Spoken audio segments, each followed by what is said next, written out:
bakobwa you start missing your period, tangira kubura imihango yawe. Hari abantu bagira imihango basanga ije rimwe mu mezi 3, rimwe mu mezi 5, once ya rimwe mu mwaka, rimwe na rimwe arigiye bibarenga bakabiceceka bakanga kubivuga. So bidakuyeho yuko uyu muntu ashobora kuba ari irregulier bisanzwe. Mu nzozi uri umukobwa ukarara urota usambana n'abasaza bawe, cyangwa se izo mbaraga z'abadayimoni zikishushanya mu bashuti bawe, abagabo mukorana mu kazi, abasore mukorana mu kazi. Now ibimenyetso rero ni ibimenyetso tugiye kuvuga bigera ku 8 biranga aba bantu bafite abagabo b'ijoro cyangwa se umugore w'ijoro, rigendanye no understandinga no kumva iki kirere. Bigira imbaraga cyane kuruta kubivuga warabisomye ahantu, warabyumvise ahantu. Imbaraga zituruka ndetse n'ubuntu bw'Imana buturuka kuko wagiye we experiencing ibi bintu. Imbaraga z'Imana zikora binyuze mu kumva understanding ibi bintu mu isi y'umwuka, atari kubyumvira mu bwenge. Kuko nabonye kanaka bivuga, kuko kanaka biko abivuga ugira uti ahubwo wari experiencing iki kirere. Umukobwa ntashaka abagabo, abakobwa abasore bamutereta bashaka kumushyira mu rugo, no, akabanga ona umukobwa mwiza araho mu rugo, ariko ari muri gereza. So nicyo kintu rero by'ukuri ubu kwiye kwitondaho cyane.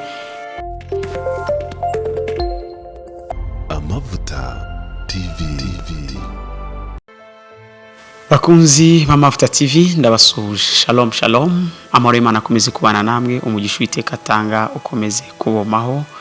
Uyu munsi rero tugiye kuganira kuri imwe mu ngingo zitoroshye cyane kandi zagiye zitinda kugaragara mu isi cyangwa se mu kirere cy'umwuka. Akaba ari ingingo yerekeranye n'abagore b'ijoro n'abagabo b'ijoro. Aba ni bantu ki cyangwa se n'imyuka ki? Mu yandi magambo si abantu, ahubwo ni imyuka mibi yihindura abantu. Imyuka mibi ni imyuka iza gusambanya abantu nijoro, iherekejwe n'imbaraga z'ubukonikoni zishaka guheza abantu muri gereza, zishaka guheza abantu muri gereza y'agahinda, zishaka guheza abantu muri gereza y'umubabaro. Ariko uyu munsi zirasenyuka izi mbaraga mu izina rya Yesu Kristo. Abadayimoni bazira akenshi mu kureba amafilme y'urukozasoni, bazira akenshi mu kureba amashusho y'urukozasoni, bazira akenshi mu mavideo y'urukozasoni, mu ndirimbo zigiye zitandukanye z'ibishegu ziriho zivuga ibintu bitari byiza, zizanira irari niruba mu bantu, bityo bigashibura amarangamutima yabo yo gukora imibonano mpuzabitsina. Aya madayimoni ngiye kubereka ikimenyetso cya mbere cyerekana abantu ariho. Ushobora kubyita ibintu biri normal ariko bitangira gukura, aho umukobwa acaho ugasanga umugabo arakebutse ari kureba. Uri kureba kuki? Uri kureba he? Ari kumureba inyuma, ari kureba imisusire ye, imiterere ye, cyane ku gice cyo hasi yicaza ku ntebe. Cyangwa se ugasanga abagore nabo bakunda kureba ku matirete. Tirete ni imashini izamuka yo ku mwambaro w'abagabo ku pantaro cyangwa se ikindi kintu. Imyuka mibi na marari n'ubuhehesi n'ubusambanyi babugaragaza ikiri muri wowe kiri kureflectinga kuri uyu muntu. Now ni imyuka mibi rero izana ubusambanyi, shibura ubusambanyi n'amarari mu bantu cyane. Iyo kintu tugiye kuganiraho ni ikintu gikomeye cyane, cyangije benshi, kirimbuje benshi, cyangwa se benshi barimo baragwa mu mworera biturutse kuri iki kintu. No kuvuga yuko kiri kubarimbuza gite? Kiri kurimbura hazaza habo, kiri kurimbura intekerezo zabo, kiri kurimbura amaproje, imishinga n'ibindi bintu byabo. Abantu baho kugira ngo bagire umwanya wo gutekereza ku ijambo ry'Imana no gutekereza ku bihe byiza byo gusenga muri ibyo yavuga, cyangwa gutekereza hazaza habo h'ubuzima busanzwe, bari muri ibyo bintu bigiye bitandukanye. Now ntabwo ari bo ubwabo babyitera, bituruka kuri uyu mubi, ariko byaturuka ku mubi, byaturuka kuki? Akenshi binyura muri izo nzira nyine zo kureba amafilme y'urukozasoni, cyangwa se byo kureba mu by'ukuri ibintu byerekeranye n'amavideo y'urukozasoni, indirimbo z'urukozasoni ari nazo zirimo ziratizwa umurindi cyane cyane cyane. Abantu bize itangazamakuru cyangwa se bize ibyerekeranye na public relations, sinzi ibyerekeranye na advertisement, hari icyo bita sex appeal. Sex appeal uzasanga nk'amapublicité kenshi bakunda gukoresha mu mukobwa, ku mavuta, ku matela, kwamamaza ibintu bigiye bitandukanye. Amapublicité atandukanye bakunda gukoresha mu bakobwa, usanga n'ibitangazamakuru bigiye bitandukanye benshi biselectinga abakobwa batafite uburanga gusa bwiza, ahubwo bafite imisusire, no kuvuga imiterere ikurura abagabo mu ma restaurant, mu ma bar. Ubu nibyo bigezweho, bahereza ama customer care kugira ngo abantu baze babakurura babarangariye bahite bagura bahaha ama produit yabo. So ni ibintu byagiye bikunda kurwanywa n'abagore n'iki byo gukoresha ama publicité ku bagore, amasabune, guhaha ibintu runaka. So ni ikintu cyagiye gikunda kugaragara muri rusange. Now ibimenyetso rero ni ibimenyetso tugiye kuvuga bigera ku 8 biranga aba bantu bafite abagabo b'ijoro cyangwa se umugore w'ijoro. Wa mugabo uza akagusambanya mu ijoro, wa mugore uza mugasambana mu ijoro, wa mugabo uza agasambanya wowe umukobwa, wa mugabo uza agasambanya wowe umugore, wa mugore uza akaza agasambana nawe wa musore we, wa mugore uza agasambana nawe wa mugabo we. Ugasanga uwo muntu barabana umunsi ku munsi, ariko mu buryo bw'ijoro cyane. Umuntu ari mu nzozi guhera masasta z'ijoro kuzamura bitewe n'isaha waryamiwemo. Activity kenshi zitangira icyo gihe, nubwo mu masieste cyangwa se mu gihe cyo kwihengeka kwa kumanywa muri kakaruhuko umuntu ashobora kugira mu kazi, ushobora kwihengeka akagira ibyo agukoresha, mu yandi magambo bijyanye no kukwinezerezaho cyangwa se kukwishimishirizaho. Ni ikintu gikomeye cyane, ni ikintu gikomeye cyane. Ibimenyetso 8 tugiye kureba biranga ko ufite umugabo w'ijoro cyangwa se umugore w'ijoro. Mbikuye kuki mwaje mubisaba cyane, ariko sinahise mbivugaho cyane, ntago nahise mbivuga kugeza igihe ejo bundi nari ahitwa i Karongi mu burengerazuba bw'iki gihugu. Hari ivuga butumwa rimwe nari nagiyemo nza gusengera abantu batandukanye bari bafite ibibazo bitandukanye. Hari umukobwa umwe nasengeye yari afite abadaimoni baza bakamwonka amabere. Nandi kumwe n'umushiti wanjye witwa Alexi, umunyeshuri twari twajyanye. Kibazo cyabayeho, arabohoka, Imana ishimwe cyane, kandi yatangiye urugendo rwo kwiha Imana kumugaragaro mu buryo bukomeye cyane. Hari ibindi bimenyetso byagiye biba icyo gihe bitandukanye, ariko harimo iki ngiki nacyo nifuje gutangaho iyo case yabaye kugira ngo mu by'ukuri tuganire kuri icyo kintu. Abonsabo bantu barazaga bakamwonga, kandi ntiyonkwaga n'umwana, ahubwo yonkwaga n'ikigabo cyajyaga kiza avuga ko ari ikigabo cy'umukara cyangwa se kimeze ukuntu. Now twagize igihe cyo kumusengera, igihe cyo kumusengera aho yarari amateraniro arangiye. Now reka twinjire kuri ibimenyetso rero, turebe ibimenyetso bigera ku 8 bikwereka ko ufite umugabo w'ijoro cyangwa se uyu mugore w'ijoro. Ikintu cya mbere, iyo uryamye ubyukana irari ridasanzwe, ubyuka uri excité, ubyuka ufite irari ridasanzwe. Ubugabo bwawe mu yandi magambo, igitsina cyawe kigaragaramo irari rikomeye cyane. Niba uri umugore, igitsina cyawe kigaragaramo irari rikomeye cyane.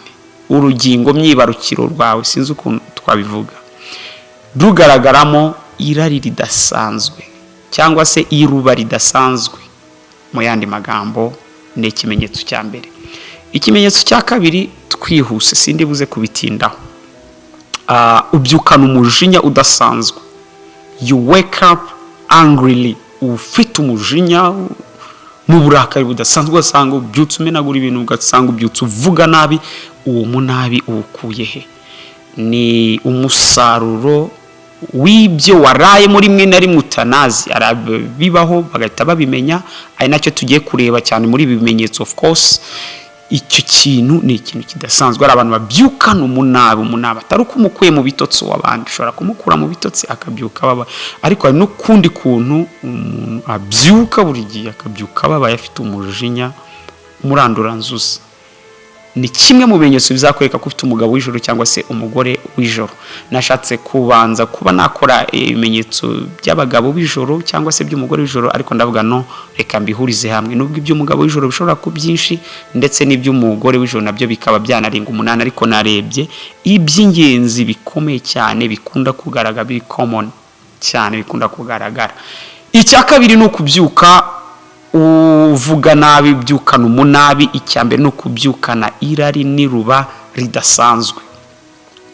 Aha ni handi usanga ibigabo by'ibisaza by'ibipapa bikuru byafashe utwana ku ngufu cyangwa se byafashe utwana dutoya. Aha ni handi usanga abakozi bo mu ngo rimwe na rimwe b'abakobwa, bashiki bacu nibo bakunda gukora ibyo bintu. Abo bashiki bacu bo mu ngo badufasha turimo, yihengekanye akana k'agahungu atangiye kukakoresha ibyo bintu bitari byiza. Nawe icya gatatu akenshi kiranga uyu muntu ufite umugabo cyangwa umugore w'ijoro, nuko wumva ufite amarari yo kwikinisha, wumva ufite ubushake bwo gukinisha igitsina cyawe all the time, igihe cyose ukumva urabihorana. Ahangaha ni hahandi wagucaho uwo mugore cyangwa se uwo mukobwa, ugashaka ibyo bintu, ukashaka aho ujya ukabikora, cyangwa se uwo mukobwa. Abenshi bagiye banagura ibikinisho byo gukora ibyo bintu, byo kwikoraho ibyo bintu. Ibi biri hehe? Mu Rwanda hari statistique mperuka nyuma ya covid gatoya yavugaga yuko zimwe mu mbuga za pornography, imbuga za pornography zibyerekeye no kwigisha gukora imibonano mpuzabitsina mu Rwanda rwari kimwe mu bihugu bitatu bya Afrika biri active cyangwa se biri active kuri urwo rubuga. Nuko ko byarebaga urwo rubuga cyane. Wakibaza ababirebaga ni bande? Ni Abanyarwanda. Ababiregaga cyane ni bande? Nimba tuvuga ngo urubyiruko wenda ni 75%, biko nkeka sinibuka statistique neza. Nuko ko ari mu rubyiruko cyane, abantu bari hagati byibura y'imyaka 16 na 35. Ibyo nguko. So benshi rero no muri covid bagiye bagura ibikinisho, cyane byagiye bigurwa n'abakobwa ndetse n'abagore n'abafiyemere babandi abo bita aba single mothers. cyane nabonye n'inkuru ku gihe.com muri icyo gihe yerekanaga uburyo iryo soko ni na soko rihagaze neza cyane muri iki gihugu. Ni igihugu cyuzuyemo ubusambanyi bwo ku rwego rwo hejuru. Ni igihugu kirimo uyu mwuka w'ubusambanyi bwo ku rwego rwo hejuru. Rwanda, Uganda, Kenya, ibyo bihugu bitatu muri aka karere k'ibiyaga bigari biteye ubwoba. Reka twinjire rero. Ufite ibyo bikoresho nakwibutsa ko watangira kubisenya, no kubitwika. Hamagara abakozi b'Imana babitwike mu izina rya Yesu Kristo, bagusengere, bakurambike ibiganza, bagusengere izi mbaraga zikuzimu ziva mu nyanja zikuveho mu izina rya Yesu Kristo, zitandukane nawe, kuko n'imbaraga zikujyana mu irimbukiro, n'imbaraga zikujyana mu gusara. Benshi muzabona basaze birukanka ku muhanda biturutse kuri izi mbaraga mbi. Icyaka ne twihuse, ubyuka usanga ibimenyetso by'uko wakoze imibonano mpuzabitsina bikuriho. Ukabyuka nimba wari wambaye sous-vêtement, ukabyuka usanga hari ibimenyetso bigaragaza ko wakoze imibonano mpuzabitsina. Nimba umukobwa ukabibona, ukabona ibimenyetso by'uko wakoze imibonano mpuzabitsina, rimwe na rimwe unknowingly, unconsciously, sans conscience, utabizi ko mu by'ukuri ibyo bintu wabikoze.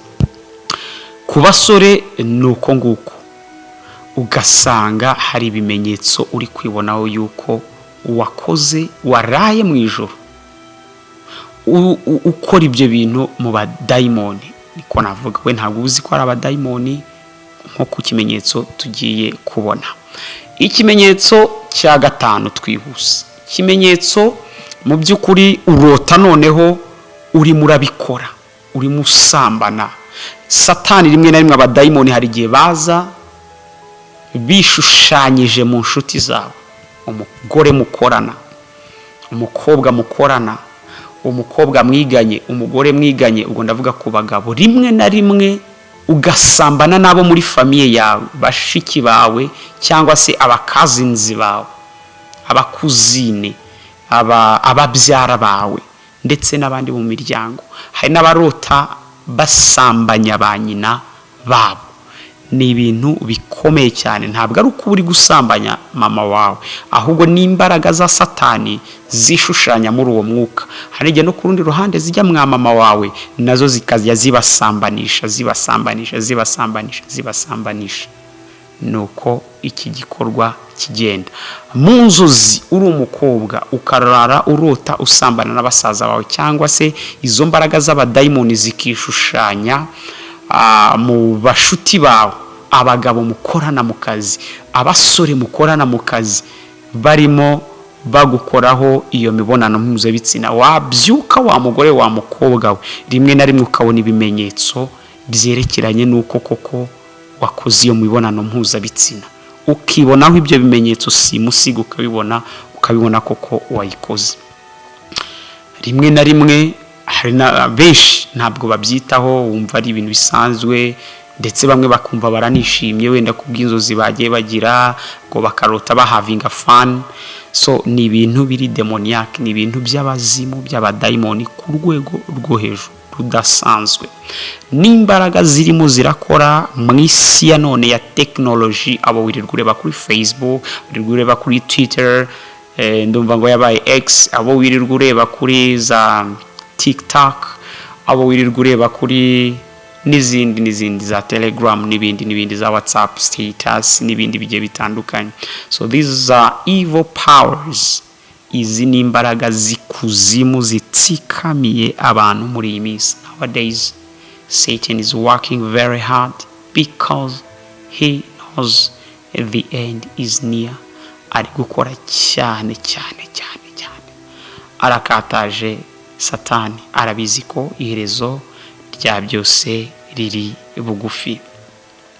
Impamvu ni gusobanura ibi bintu nuko hari abarota abahanzi babonye ku ma billboards, babonye ku byapa bitandukanye, bakarota bakorana imibonano mpuzabitsina. Ugasanga umusore wirirwa ureba umuhanzi runaka, abahanzi akenshi nabo badayimoni bakunda kuzana abahanzi basanzwe bakorana nabo. Biragoye kuri umupasiteri, nimba uri umupasiteri w'umugore uri serieuse, bazakurota bakwihanagurizaho ibyo bintu byose. Ba bantu bandi biragoye ko uzaba attracted kuri bo mu nzozi, ahubwo uzasanga bitwa ba Rihanna, ba Beyonce, babahanzi n'ubundi bo muri za America, bo muri aka karere, bafite bari initiated, bari initié mu myuka mibi, baterekereweho, bakorewe enchantment, bakorewe spellings za incantation, bavugiyeho amagambo yo kushiburira ari n'amaruba mu bantu kugira ngo abantu bajye babareba, baba convoiter. Ifaransa ari ijambo bavuga bakoresha cyane convoitiser, ibintu nk'ibyo kugira désir, irari, kubyifuzo, kurarikira uwo muntu cyane. So baba barakoreweho iyo mihango kugira ngo n'abari muri foule mu kivunge cy'abana arimo aririmba, abantu bamwe bamukunde kubera kumubona mu buryo ngo ari sexy, niko bakunda kuvuga, cyangwa se mu buryo bundi abattracting byerekeye n'imibonano mpuzabitsina. Atari non seulement atari ijwi gusa, ahubwo no kuba bibamo iyo myuka y'amarari. Ni usanga bamwe bahamagara abafana babo bakabyinana za mbyino zabo, umukobwa agahamagara umusore mu kivunge akaza bakabyinana. Ni hari abahanzi bajya babikora muri za marushanwa yagiye abahanga ya Primus n'ibindi bigiye bitandukanye, bagahamagara abantu kuri stage bakabyinana. Nawe ariko imibyinire ikaba ari imibyinire yo kubyutsa amarari n'amaruba, ndetse abenshi iyo bavuye muri ibyo biterane n'amakonseri bitaramo bahita bajya muri umwe acaha undi agacaha ngaha, ugasanga ariho usanga abantu barota aba movie actors, abakinnyi b'amafilime, ibintu nk'ibyo bigiye bitandukanye. Bigenda gute ko twabonye ko inzozi ari Imana iziprovoka cyane rimwe na rimwe? Inshuro nyinshi izi ziza muri bwa buryo bw'inzozi z'umuntu bitewe n'ibyo apakiye muri we. Twabonye ko inzozi zishobora kuza ziturutse ku Mana cyangwa se zikaza ari inzozi z'imiruho zibiturutse ku bitinda mu bitekerezo bye.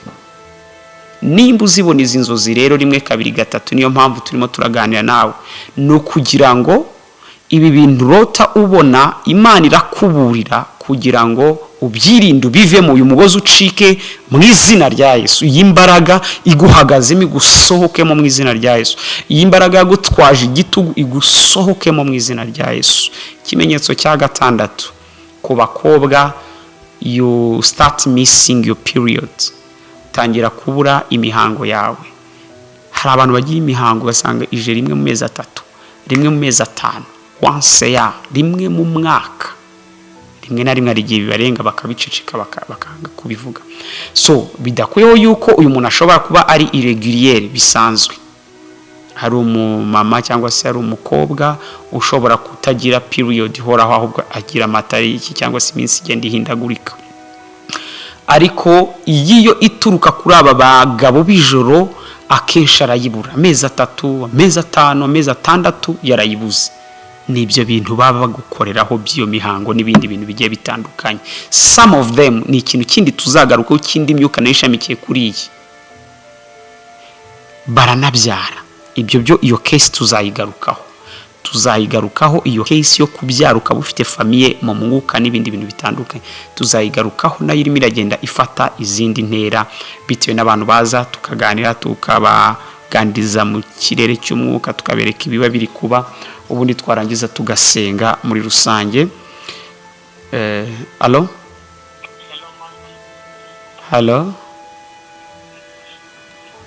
Amen. Narindi mu kiganiro twaza kuvugana nakumvishe. Ariko wakoresheje nimero itari yawe.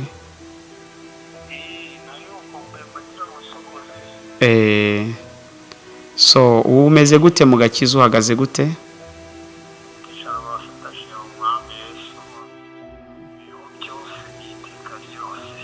Amen. Reka turagaruka, reka ndaza kukuvugisha. Nakoze. Hanyuma tugeze ku kimenyetso cya gatandatu. Iki kimenyetso cya gatandatu cyo kubura imihango mu buryo budasanzwe. Ndavuga ngo mu buryo budasanzwe. Cyumve neza. Guhindagurika bibaho. Ariko hari guhindagurika mu buryo budasobanutse. Inshuro nyinshi ujya kwa muganga bakabona nta mpamvu, nabwo bikabacanga. Bakavuga bati iyi case iri beyond, irarenze ingi, ntabwo tuyumva, iri incomprehensible, ntabwo tuyumva. So iki ni ikimenyetso narindi kubabwira, tuzagarukaho kijyanye n'ibindi byerekeye na famille yo mu mwuka. Now ikimenyetso cya karindwi twihuta, kurota wonsa. Ariyo case yo mukobwa wahariya mu burengerazuba ari musengera. Konsa, urara wonsa, ukonsa mu nzozi. Umuntu akakonyera ibere mu inzozi. Abenshi ari gihe babona ari nk'abana, ariko hari n'abandi baza ari ibigabo. Katika jina la Yesu, uyu mudayimoni ahunga asohoke ku buzima bwawe mu izina rya Yesu. Case iri terrible. Icyamunani tugana ku musozo. Uzumva umunaniro udasanzwe ku kazi kawe, ku ishuri. Hari abasinzira agasinzira kandi ninjoro yaryamye neza, amasaha 8, 9, amasaha 7, amasaha 6 buryo uryamye, 5 nayo uryamye. Ariko ugasanga ku ishuri gusinzira kuri pupitre. Wa munyeshuri uri kuri pupitre ni uri murasinzira. Arya muzita nguki pupitre, zino ntebe z'abanyeshuri. Desk kuri desk, ugasanga uri gusinzirira kuri desk. Ku kazi you are sleeping too much at workplace, uri kuryama ku kazi. Hari amaproje y'abantu mwari mugiye kubona no gukora business, bagiye kuza ibibanza mugiye kugurisha, hari imitation zigiye kuba, ariko you are somehow feeling tired, uri mu rumvu unaniwe, kinaniro utazi kiri guturuka ahantu, ukumva umunaniro udasobanutse. Kwa muganga baragupima, nta ndwara yindi babona ishobora kugusinziriza, ko ari indwara nyinshi zishobora guprovoka uburyo bwo gusinzira no kugira umunaniro udasanzwe. Kwa muganga urera, ukora ama check up umeze neza, ariko ukajya wumva iyi tiredness, uku kunanirwa kenshi nanone kuza mu rusengero, kuko daimoni ziba zidashaka ko wumva ibintu by'Imana. Ukananirwa abaririmbyi bari kuririmba ijambo ry'Imana ryagera, niho uzasanga bamwe ari nyorosheje, arasohotse, aragiye. So uku kunanirwa ni ikintu gikomeye cyane, Tugana ku musozo rero, uzasanga ibi bitera aba bagabo b'ijoro n'abagore b'ijoro akenshi batera gutinda gushaka. Ugasanga umuntu yatinze gushaka afite imyaka 45 40 atarashaka ari umugabo. Umugore amaze imyaka 42 43 47 akumva nta feelings afite cyangwa se umukobwa zo kuba yashaka. Hari n'abagore akenshi bakora ama divorce biturutse kuri ibi ngibi, hagati agatinzirira umwana wanjye bizagenda gutya, kumva yarazinutswe, ariko kuzinukwa guturutse kuba daimoni. Ahanga turashyira icyitonderwa, siko bimeze kose. Umugabo ashobora kuvuga ati mbo kindi kumva nta mpamvu yo gushaka biragera, bidaturutse kuri ibyo. N'umukobwa bidaturutse kuri ibyo, ndagira ngo utazabona umuntu wenda watinze gushaka ugatukeka ko ari imyuka. Iyi case ishobora kubaho, ariko ntibisobanuye ko ari ibaho buri gihe. Ahubwo ibaho buri gihe ari uko ishobora kubaho, ari uko aba badaimoni abi experiencing ahura nabo mu buzima bwe bwa buri munsi, bahura. Akaba yatuma atinda, ariko nanone ashaka ko ari ibyemezo bye, cyangwa se bigaturuka ku yindi karande, cyangwa se akaba ari ibyemezo bye. Umuntu yavuze ati mbo, nkuko Paulo yabivuze ngo gushaka ni byiza, ariko kudashaka ni byiza kurushaho. Yabyandikiye abakorinto abibabwira. Now birashoboka rwose ko izo case zabaho, ariko nanone niyo case nayo ikabaho iturutse kuri aba daimoni. Most of these demons, spiritual spouses, bazana bagira icyo bita jealous, bagira jalousie, bagira ishyari ry'uko uyu muntu agomba gushaka. No, you are still mine, cyaro wanjye. Usanga bari gusakuza bavuga mwanjyana he, biragenda gute? Yaba daimoni bari ku manifesta cyane mu muntu, cyangwa se bagaragara uri muri abasengera barimo barasakuza bavuga bajwigira. Hanyuma urumva nicyo kintu akenshi ba claiming, baza basakuza nuwanjye urabye, nuwawe. Urabeshya Satani, kubera ko ntabwo uwo muntu yaguriwe gutwarwa nawe. Yararangaye, uramwiba, yarasinzire, yarahunikiye. Uraza ubibura imbuto y'ijambo ry'Imana yashyize muri utangira ko wuzamo, ariko uwo mubiri suwawe daimoni, suwawe Satani. Barabafuira benshi abakobwa, ugasanga n'umukobwa ntashaka abagabo, abakobwa abasore bamutereta bashaka kumushyira mu rugo, no, akabanga ukabona n'umukobwa mwiza araho mu rugo, ariko ari muri gereza. So nicyo kintu rero by'ukuri uba ukwiye kwitondaho cyane, ukabanza ukareba ese kudashaka kwanjye gushingiye uku kutiyumvamo ibyiyumviro byo kuba nashaka. Nibyo byo mu Kinyarwanda byaga kumva ngo umuntu arwaye intinyi.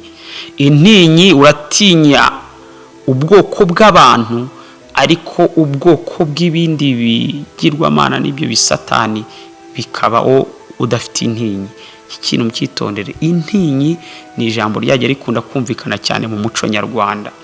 So ku bagore usanga rimwe na rimwe urukundo ku bagabo rugabanyuka, cyangwa se abagabo rukagabanyuka. Abadaimoni n'imbaraga mbi cyane zinaniza, zisenya imiryango, zisenya ahazaza h'umuntu muri relationship, mu mibanire rusange, ndetse no mu gusabana n'Imana hakabaho kugugarara, hakabaho kumagara. So iyi case yarantangaje cyane, iranambabaza ko n'umwana w'umukobwa abadayimoni barimo bamwonka bagira ute. Imana ishimwe ko yamubohoye kandi azakomeza kuyiha. Twamuyoboye inzira y'urukundo yo kugendera mu Mana, yo kwakira ko Yesu ari we master w'ubuzima bwe, ari we mugabo wacu muri rusange nk'itorero. Yesu Kristo intare yo mu muryango wa Dawidi ikwiye kwivugira muri twebwe mu izina rya Yesu Kristo. Imana ishimwe. Akenshi iyo twigisha cyangwa se kuvuga ku byerekeranye n'iby'umwuka n'ubuzima bw'ikirere cy'umwuka, bisaba yuko inshuro nyinshi, ndagira ngo mbwire no ku bantu babivugaho, bene wacu, bagenzi bacu, iyo uri kwigisha ibintu ufitiye experience, ibintu wanyuzemo, ibintu uhura n'izi case, usengera abantu imyuka mibi ikabavamo, usengera abantu ubahereza ijambo ry'ibyiringiro rigendanye no understandinga no kumva iki kirere, bigira imbaraga cyane kuruta kubivuga warabisomye ahantu, warabyumvise ahantu. Imbaraga zituruka ndetse n'ubuntu bw'Imana buturuka kuko wagiye we experiencing ibi bintu. Imbaraga z'Imana zikora binyuze mu kumva ku understanding ibintu mu isi y'umwuka, atari ukubyumvira mu bwenge, kuko nabonye kanaka bivuga, kuko kanaka abivuga bigira uti, ahubwo wari experiencing iki kirere, warasobanukiwe, ufite agahinda kabarimburwa muri ubu buryo, umutwaro ufite n'ishyaka ufite n'ikigongo ufitiye abantu bahura n'ibi bintu, hamwe no kwinjira mu mwuka w'Imana, mwuka wera agahishukira muri wowe, ukabasha gusengera aba bantu utwaye iyo burden, ufite iyo fardo, ufite uwo mutwaro.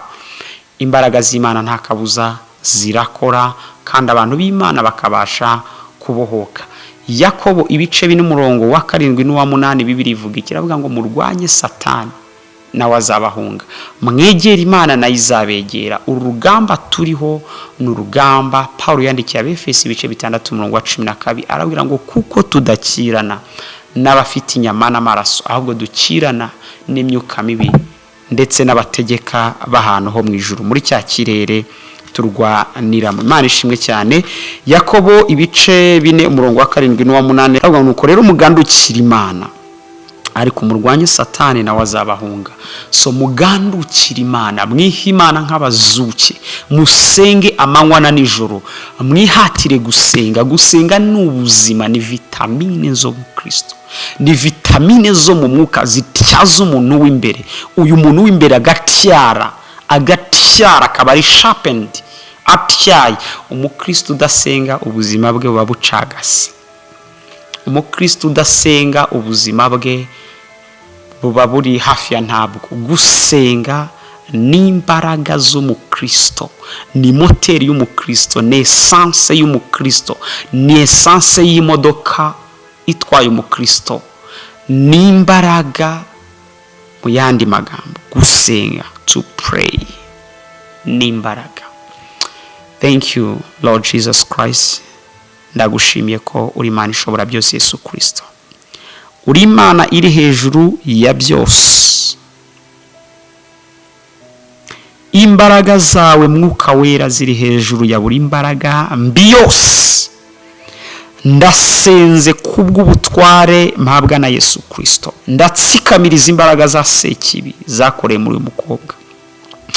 Ndakubita hasi z'imbaraga mbi zakoreye muri uyu musore, muri uyu mugabo, muri uyu mugore, zamutwaje igitugu igihe kirekire. Katika jina la Yesu ndamenagura izi imbaraga, ndambura Satani ubutware bwe kuri uyu mugore mu izina rya Yesu. Imbaraga mbi yamuhagazemo igihe kirekire ndayitesha agaciro, ndayisohora muri uyu mugore mu izina rya Yesu Kristo. Muri uyu mukobwa, muri uyu musore, muri uyu mugabo ahagarare yeme umubiri we awuhe Imana, umubiri we awuhe Yesu Kristo, umubiri we utwarwe n'umwuka wera, utwarwe n'imbaraga za Yesu Kristo. Yesu Kristo akorere mu buzima bwe katika jina la Yesu, katika jina la Yesu. Aho yarihagazeho hose mu mubiri we isohoke mu izina rya Yesu, atuza tekane, agubwe neza. Uhereye none umwuka wera atangire gutura mu buzima bwe, agenga ubuzima bwe, ayobora ubuzima bwe none n'iteka ryose mu izina rya Yesu Kristo. Amen, amen. May God bless you so much. Imana ibahe umugisha, komeze kugendera ubuzima bwanyu, mwakire kubohoka, ukunda Imana, ukunde gusenga, ukunde gusoma ijambo ry'Imana, usenge ubudasiba, usenge ubudasiba uko bukeye nuko bwije. Mu izina rya Yesu Kristo, Imana ikomeze kukugira neza, wowe n'umuryango wawe ugubwe neza, wakira amahoro, amahoro isi idashobora gutanga. Amen, amen, amen. Amavuta TV.